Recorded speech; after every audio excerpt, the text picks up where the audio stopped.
So this 24-year-old is about to take their driving test for the first time, and they're asking, has anyone got any advice? I'm terrified. As a driving instructor for over 7 years, I've seen this hundreds, probably thousands of times. I think probably 99% of people doing their driving test for the first time are going to be terrified, obviously.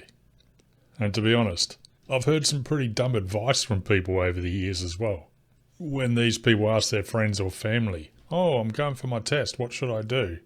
Most of the advice is, oh, don't be nervous, don't be scared, and all sorts of other things that they're going to hear from their friends, workmates, friends at school, and people that have gone for their test previously. A lot of the information is actually really bad. Let's have a look at some of the advice that some of these people were giving. If you can, avoid telling people about it. That'll minimise the expectation pressure until you pass, of course. That's actually good advice, and I've told a lot of my students that as well. One of the biggest pressures you can put on yourself is telling all your friends and family, oh, I'm going for my test on Tuesday, wish me luck. And then Tuesday comes around, you go for your test, you're now thinking, oh, great, what if I don't pass? I've got to go and tell all those people and I'm going to look stupid. You're better off not saying anything to anyone. And I've actually seen this a lot too, where people have gone to do their test the first time, they told all their friends and family, they failed, they did it the second time, they failed. Then the next time they're like, you know what, I'm just not going to tell anyone anymore. I'll tell them when I pass. And that took a lot of pressure off them, and they did pass. And how much better to go back to your friends and family and say, oh, yeah, I forgot to tell you, yesterday I went and did my driving test. Yeah, I passed. So while it might seem logical at the time to be like, oh, I'm doing my driving test, it's really exciting, I should tell everyone about it. If you can avoid it, don't tell anyone. To which this poster said, yeah, I wish I could, but unfortunately I had to take some time off work for it, so all my co-workers know. Even if you say to your boss, look, I'm going for my driving test in 2 weeks. I don't want to tell anyone. Obviously, I'm going to tell you because I need to get the time off. But maybe if people ask, just tell them I've got a doctor's appointment or I had to take time off for another reason, whatever. Because your friends, particularly your work friends, they probably feel like they're doing the right thing. Oh, good luck, mate. I heard you going for your driving test. Good luck with that. They mean well, but it does add additional pressure that you could do without. Check your mirrors every 4 seconds. Count in your head. And make sure it's noticeable. Over-exaggerate looking over your shoulders. When asked to do a lane change, turn the blinker on. Check your blind spot and initiate the lane change. Do not change lanes before you look at your blind spot. Take your time when parking, and if you mess up, you can always fix it. Don't press on the gas when you're reversing. Don't make wide turns. Do not try and have a conversation during the test. Most importantly, be confident, relaxed, and do whatever they ask you to properly. Good luck, friend. I've heard this and variations of this a lot. Okay, over-exaggerate your looking. Make sure when you're driving you check your mirror, you check your blind spots, make sure you're exaggerating it. You don't need to exaggerate it, trust me. Your assessor, the examiner, is going to know if you're checking your mirrors or not. You don't need to exaggerate anything. They'll be looking and they will notice. As a driving instructor of 7 years, if I'm watching my student, we're coming up to a stop sign, I'm expecting they're going to check their mirror before they start braking. And I can do it without them knowing I'm doing it. I can literally be sitting here, my eyes can just dart up to the mirror, and I will see and know if they are looking in the mirror or not while they're braking. If I ask my student to do a lane change, oh, can you jump over to the right-hand lane when it's safe to do so? Well, my expectation is they're going to do it safely. Yes, they're going to check their mirrors. Yes, they're going to do a blind spot check. And I will see it in my peripheral. I don't need to see them exaggerate it. I will just know. I ask them to do a lane change. Either they indicate and they check their mirrors and over their shoulder, or they don't. You don't need to exaggerate it. The assessor will know whether you did it or not. They'll be looking for it and they'll see it. You don't have to prove it to them or show it to them. chances are your examiner has been doing this for many years and they could assess you in their sleep. So this whole exaggeration thing, it just looks silly. I've actually had assessors say it to me. Like literally they'd say, oh yeah, I was driving down the road the other day and it just looked weird. I was with this student who was doing their test and they kept going like this and I thought they were going to break their neck. It looks silly. Don't do it. Check your mirrors every 4 seconds. Count it out in your head. Again, you don't need to be 1, 2, 3, 4, check. 1, 2, 3, 4, check. Just check your mirrors. When asked to do a lane change, turn the blinker on, check your blind spot and initiate the lane change. Yeah. I would hope that if you're doing your driving test, which you said you are for the first time, you are ready to drive. And if you're ready to drive, you know how to drive. This is one of the biggest problems is so many people go for their driving test before they're ready. And if you're not ready, you're not going to pass. If you are ready, you have a much better likelihood of passing because you're ready and you're confident. You know the rules. You know what's expected of you. You know how to drive to some degree of confidence. That's all the assessor is looking for. And if you're not ready, no amount of head checking, mirror checking, blind spot checking, counting every 4 seconds, none of that's going to make any difference. If you're not ready, rebook your test for a time when you are ready. Do not change lanes before you look at your blind spot. Well, yeah, again, if you've been practicing, you've had lessons, and you're confident behind the wheel, you should be checking your blind spots. Going for your driving test is just showing the assessor your level of confidence.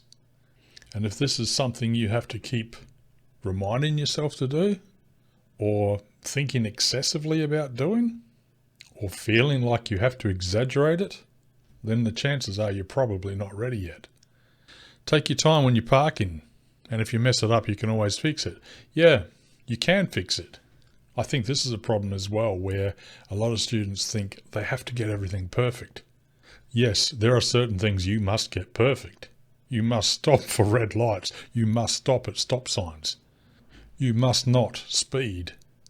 There are things that you must get perfect. Parking's not one of them. You can take the pressure off yourself a bit here. If you're asked to do a forward bay park, you park the car between the lines and you're a little bit close to one line compared to the other line. You can reverse out and straighten it up. It's no big deal. There are literally things that the assessors will look at and consider what they call big ticket items and smaller items, meaning if you park your car between the lines and you're a little bit closer to one side compared to the other, is that life-threatening? No. Can you reverse out and fix it without endangering anybody? Of course you can. Is it the end of the world? No. If you speed, if you run a red light, if you don't stop at a stop sign, if you don't stop for a pedestrian, well, that's a different story. Doing those things wrong, yeah, you're going to instantly fail the test because you've put somebody's life in danger. You've broken the law. If you're not parking correctly the first time, then fix it. One thing I say to my students too is, if you're not happy with your parking, don't leave it. Use your common sense. So many times when I do a mock test with a student, they park the car, they're not happy with it, and I can tell they're not happy with it, and I'm not happy with it, but they're like, oh well, I guess that's it. Well, no. Common sense would be, if you were driving today as a licensed driver and you were going to the shops, and this is your attempt at parking, would you be happy to get out of the car and walk away? Well, no, because the guy next to you won't be able to open his door, or you might not be able to open your door and get out of the car. So if you're not happy with it, you'd fix it up. Well, it's the same in the test. And by fixing it up shows the assessor, yeah, I made a mistake, I own it, I fixed it, it's all good. So if you're not happy with it, don't leave it, fix it. Don't press on the gas when reversing. Yes and no. That depends on the circumstance. That's actually not very good advice. Depends where you are. What if you're down a hill and you need to reverse? The car's not going to drive itself up the hill without giving it a bit of gas. Understand what they're saying. Like literally, If you're reversing, don't hit the accelerator and go jolting backwards. Again, this is going to come with time and practice and experience. If you're an experienced driver, you're confident and you've done plenty of reverse parking, shouldn't be a problem. You're going for your test and you're going to be doing exercises that you've done plenty of times previously. This is not your first rodeo. Another thing I always say to my students is remove the word test from your vocabulary for this exercise. Here in Western Australia, we call it a driving assessment.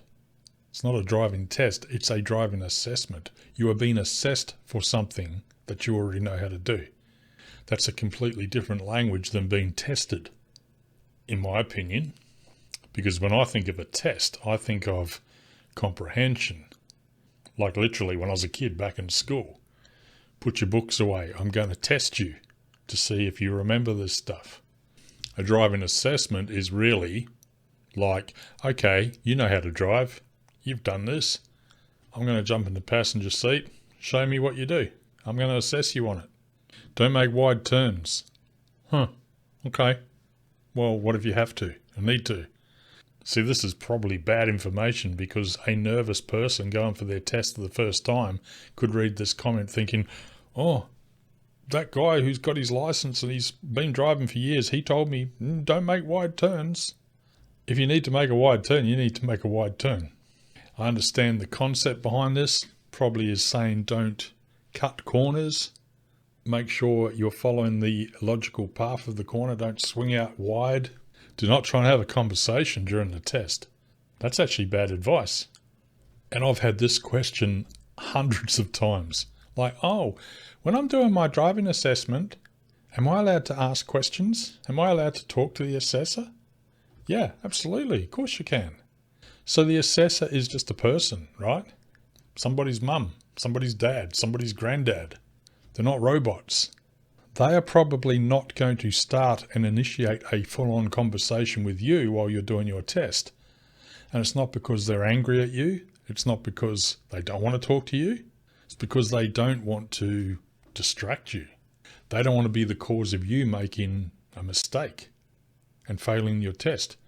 For the most part, driving assessors generally want you to pass your driving test. And I know that some people find that difficult to comprehend because the language in the schoolyard and amongst your friends is, oh, doing your driving test, it's so difficult. Everybody fails first time. They don't want you to pass. They're really angry. They're really strict. They're really mean.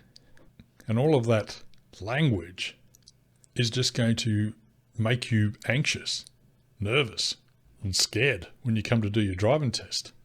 If I had $1 for every person that has done their driving test scared and anxious, but then at the end of it come back to me and say, oh, you know what? That assessor, he was actually really nice. I was really scared of him at first because I'm driving and he wasn't talking and I thought, oh, maybe I've done something wrong. He's angry. He's not talking to me. But then after the assessment, he was giving me all the feedback. He was wishing me luck for the next time. He was actually a really nice guy. And I wish I knew that before I did my test. Seriously, if I had $1 for every time I've heard that, I'd be a rich man. It's very common. And this is why some people who fail the first time come back and pass the second time because A, they know what to expect because they've done it now. And secondly, they're like, this guy's really nice. And even though they may not get that same assessor the second time, they could do, but they may not, they just feel more relaxed in knowing that, yeah, these are real people and they're actually quite nice. Well, he was, so he might be as well. So this concept of don't try and have a conversation, you can have a conversation. And in actual fact, I've seen it happen often, very often, where I've had students come back and be like, mate, that was just like driving with you or driving with my mum or my dad or my friend. Literally, we were talking and he was asking me this and asking me what I did for work. And, they're just people. They're happy to have a conversation. But just be mindful that you're there to do a driving test, assessment. You're not there to make a friend. So if talking is going to distract you, then don't talk. If talking makes you feel more at ease, then talk. by all means. But just be mindful that if you're asking the assessor questions and they're giving you feedback and they're talking to you and they're answering your questions, that may put you off your driving test. If you're the one who's asking the questions and doing all the talking and you're distracted because of it, well, that becomes a you problem. My 46-year-old partner got his license first time, lol, a couple of years ago. And he said the best thing he did was got a few driving lessons beforehand. Well, yeah.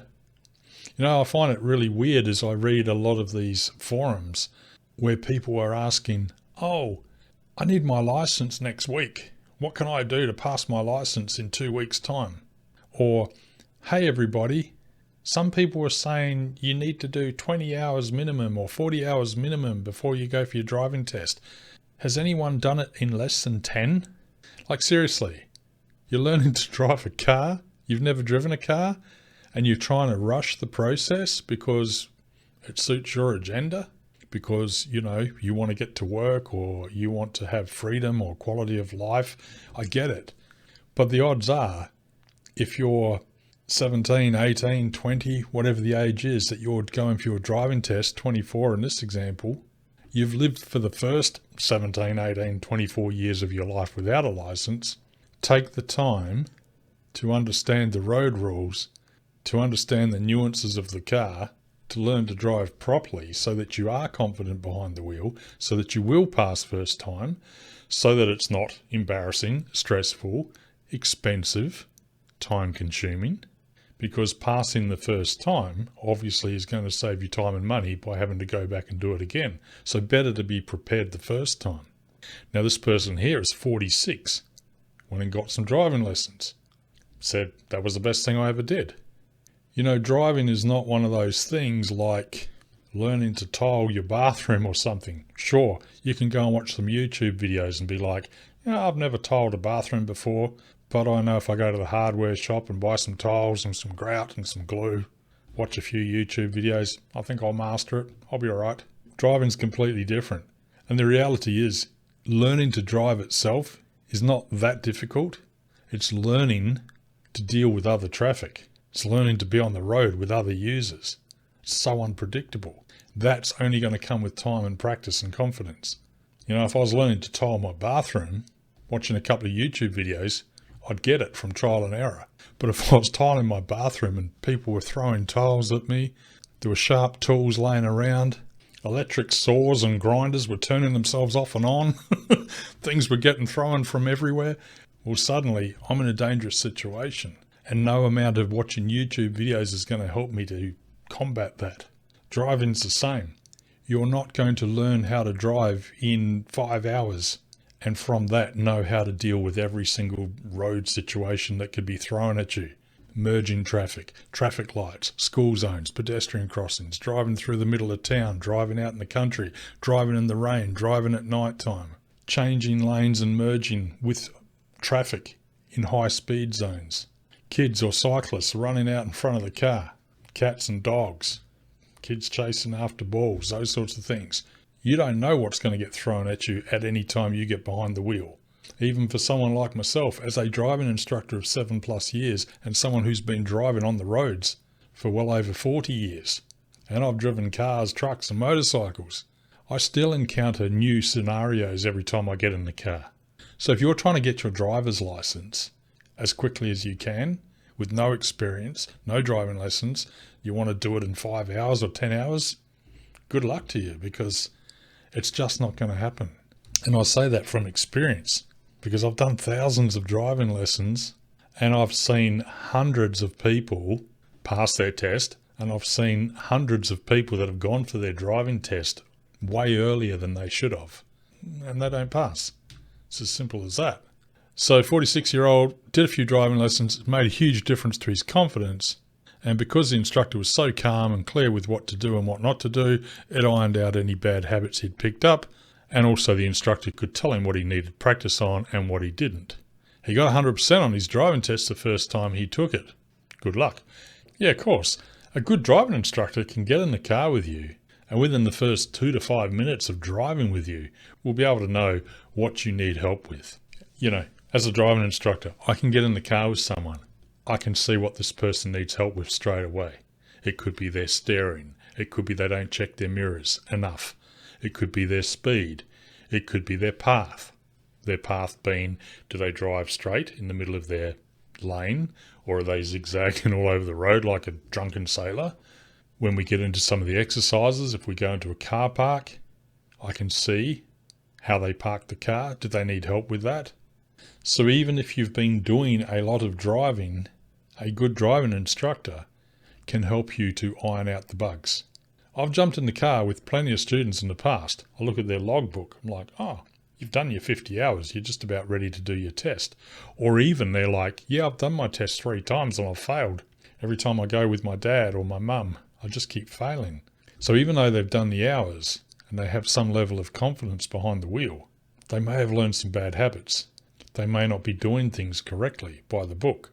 And 1 or 2 lessons with a driving instructor can help to iron those things out for somebody who's already done a lot of driving, but they just need help to get to the standard where they're able to pass the driving assessment. You got this. Okay. Maybe they have, maybe they haven't. That's not really advice, that's encouragement. Here's some bad advice. Approach the test believing you're going to fail. Most people fail first time anyway. I hear this a lot. Like seriously, so many students get in the car and they're like, I'm probably going to fail my test first time. I think most people fail first time, don't they? Or they just tell me straight out, oh, apparently everyone fails first time. Oh, apparently they do? Because I find that that's not actually true. Because I've got hundreds of students that have passed first time. So how is that a fact? Most people fail first time anyway. That's not true. 100% that is not true. I've even heard people say everybody fails first time. Not most people, everybody. As in, they do not pass people first time. Like, where the hell is this information coming from? I'll tell you where it's coming from. It's coming from the people who don't pass their test the first time. They go back to their school or their workplace, and rather than saying, yeah, I stuffed up, I wasn't ready, or I stuffed up because I just lost confidence and I froze or made a really bad mistake, rather than owning up to that, they're like, nah, yeah, I went for my test. Yeah, I'll be right next time. Everyone fails first time, but second time I'll be okay. That's a load of rubbish. If you're ready to drive, you're confident, and you can show the assessor that you can drive to the standard, you're going to pass, whether it's your first time, second, third, fourth, whatever. There is no rule book that the assessor looks at and says, Mr. John Smith, oh, this is your first time. Okay, well, we'll go for a drive. I do have to fail you, but, we'll go out for the drive anyway. No, if you can drive and you pass the test because you drove to the standard, then you're going to get your license first time. Approach the test believing you're going to fail. Most people fail first time anyway. Your sole purpose is to find out what you fail on and improve on that aspect and pass the second time around. This is how I approached my test, and because I knew I was going to fail, I wasn't nervous at all, and I passed it. Okay, possibly a little bit of reverse psychology. If you go in with a low expectation, oh, I'm probably going to fail, doesn't matter. Hope for the best, but expect the worst. That's a really bad approach. I would say if you expect that you are going to fail, then save yourself the money and don't go. Save your time and money, do some more driving, build up your confidence, and go when you're ready. And as OP said, I can't afford to fail. They're only available by appointment and they're booked out for 2 months. Yeah, exactly. Failing is really expensive in time and money. In some places, if you fail, you literally have to wait 2 or 3 months before you can go back and do your test again. So why would you go in with the attitude of, yeah, I'm probably going to fail, but, I'll go and have a look. My sole purpose is to find out what I'm going to fail on so that I can improve on that aspect and pass the second time. Come on, serious? Even if you fail, you can always try again and again and again. Well, that is true, you can. There is no limit on how many times you can try. The Department of Transport aren't saying, oh, sorry, 3 strikes, you're out. That's it. You failed 3 times. You can never come back again. You can keep going until you do pass. I was dealing with really bad anxiety and it took me 3 tries. My parents were mortified, as was I. On the plus side, the more time you are terrified and still confront your fears, the easier it gets. My parents were mortified. See, I get this a lot. My parents were mortified. This really surprises me. I find that oftentimes, or a lot of the time, the parents are more mortified than what the student is. And I find that weird. Not always. Obviously, a lot of parents are like, oh, well, love, you did your best. You're just not ready. Go back and have another go. You'll be fine. But I've also had parents where they're like, oh, that bloody Department of Transport, they're money hungry. They're just about the money. They want you to go back another time so they can make more money. I can assure you, they don't need your money because they've got thousands of people lining up to do their test. So if you pass or you fail, makes no difference because it's not like, oh man, we passed that guy. What are we going to do next week to pay the rent? We're running out of students here. No, they're not running out of students, and neither are driving instructors. People would say to me all the time like, oh, you must love it when your students fail their driving test. Why? Oh, because, then they're still a student and they've got to keep doing more lessons. Again, yeah, I see your reasoning behind that, but the reality is most good driving instructors are going to have a very full diary. They're going to have a waiting list. They're going to have people knocking on the door wanting to do lessons that they can't fit in because they're still doing lessons with those that have failed their driving test. And as a driving instructor, think about this. Would I rather have a student who passes their test, is very excited, very happy, runs off? They don't run off, they drive off because they've got a license now. They drive off, they tell all their friends, oh my goodness, that Brent, he's an amazing instructor. I passed my test first go. You should use him. He's great. In comes the new student, happy, excited. Oh, I'm so excited. I'm going to do my driving test. Yay, help me. Versus this person fails. This person who's excited, sorry, you can't do a lesson with you yet. I'm still working with this person. This person's attitude has gone from, yay, I'm doing my driving test to, bloody hell, I hate this, and suddenly they're negative and no. I'd rather have the student pass first go and have a new student replace them. That's the reality. So parents being mortified, that used to surprise me because I'd be like, well, surely if your child isn't ready to be out on the road driving, you don't want them on the road driving, surely. But a lot of parents have this like victim mentality, like, oh, my kid's a really good driver. He's amazing. He can drive. He's better than the assessors. Well, obviously he's not, because if he was, he would have passed his driving test. Oh, those driving assessors, they just want the money. No, they don't. They want safe drivers on the road. They're the ones who have to sign off and are accountable. And I wouldn't do their job regardless of how much I was paid. It says a driving instructor. I instruct somebody to drive a car. I help them to get ready to do their driving test. Ultimately, it's the driving assessor who has the final say, who signs off and says, yes, this person is right to be on the road. Here's your license. Okay. Now, if something goes wrong, that driving assessor has to lay awake at night thinking, I read in the newspaper about this horrific accident that happened. That kid there, I'm pretty sure I passed him for his driving license last week. Maybe he wasn't ready. Ooh, should I put him on the road? This exact conversation comes up from time to time with the driving assessors. Sometimes the driving assessors and instructors get together and we have meetings and those sorts of things. There was a young girl who was given her driver's license a few years ago. The day she got her license, her and 3 of her friends were in the car. They were in a horrific accident and they were all their lives were taken. How do you think you would feel if you were the driving assessor who ticked the box and said, yes, she's ready to drive, put her on the road? Now there's 4 young lives lost. If you fail, take it again, no biggie. If you don't pass first time, just keep going till you get it right. That's actually good advice. That's a good attitude. It's a test to see if you're safe and ready to be on the roads alone. It's a measure of your trainer's abilities, not just yours. Yeah, to a degree. Your trainer, instructor, must have the abilities to teach you to drive to the standard. If they don't, then they shouldn't have a driving instructor's license. It's very difficult to get a driving instructor's license. As an instructor, I have to do my test every 3 years. The test is very intense. So unlike a 30-minute driving test where you do as you're doing your driving test to get your driver's license, as an instructor, my test goes for 3 hours. When you do your multiple choice questions to pass your theory test to get your learner's permit, you get asked 30 questions. Mine's 150 questions. So yeah, is it a measure of your trainer's abilities? Well, not really. At the end of the day, yes, we need to train you to drive to the standard, but you're the one who has to be able to prove that you can drive to that standard.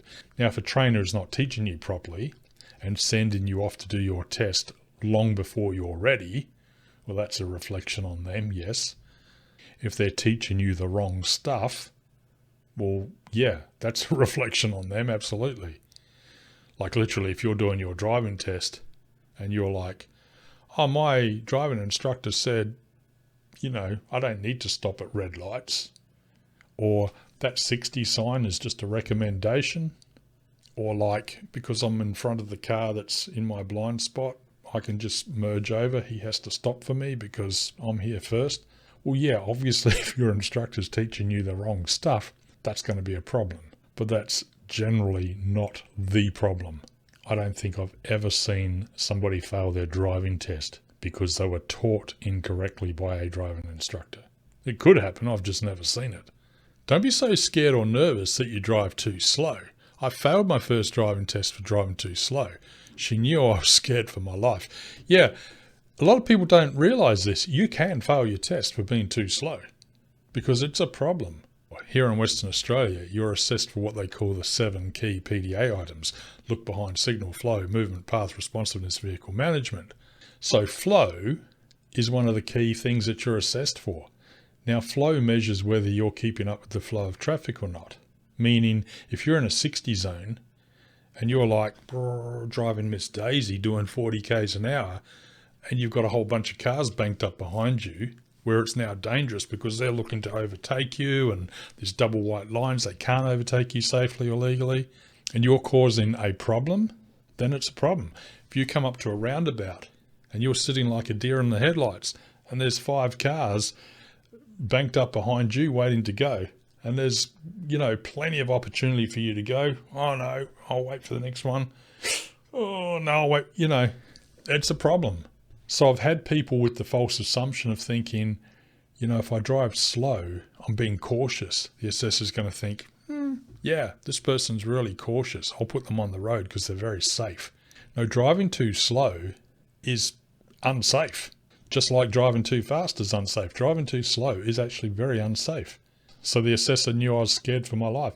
Yeah, exactly. It shows a lack of confidence. If you're sitting like a deer in the headlights, not knowing when to go, the assessor has to intervene. The assessor has to say, love, you can go. You've had 4 or 5 opportunities. There's 10 cars behind us now. We're causing a problem here. Or if you're doing 40 when the cars around you are doing 50 or 60 in a 60 zone, then you're really being a nuisance on the road and holding up traffic flow. So yeah, it's a problem.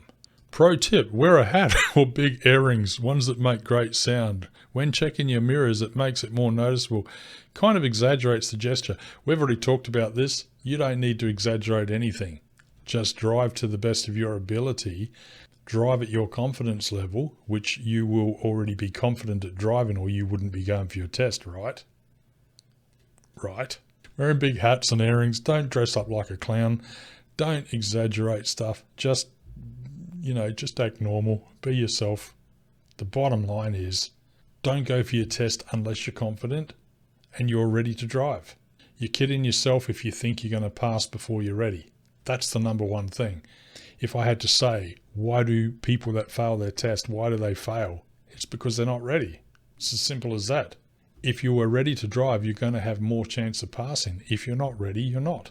You shouldn't have to be counting how many times you're looking at the mirror. You shouldn't have to be reminding yourself, oh, am I supposed to mirror check? What, do I head check? What, do I look at my blind spot? What do I do?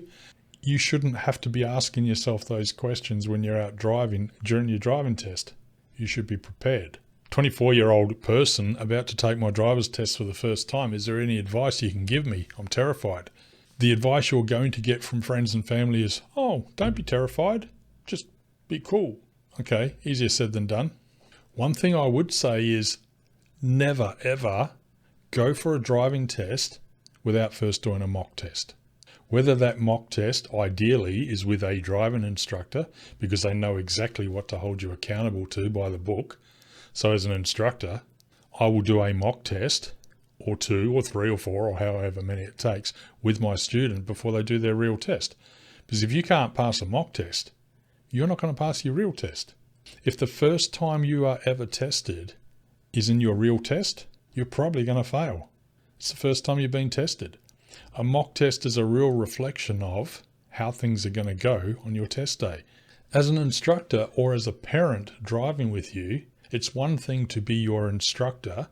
Oh, don't forget to slow down here. Oh, look, see that in your blind spot? You know, giving you advice. Take a left up here. No, don't forget to indicate. Go around the corner. Oh, don't forget to turn your indicator off. Okay, we're coming up to the roundabout. Should we check our mirror? You know, if I'm constantly giving you advice and instruction, that's one thing.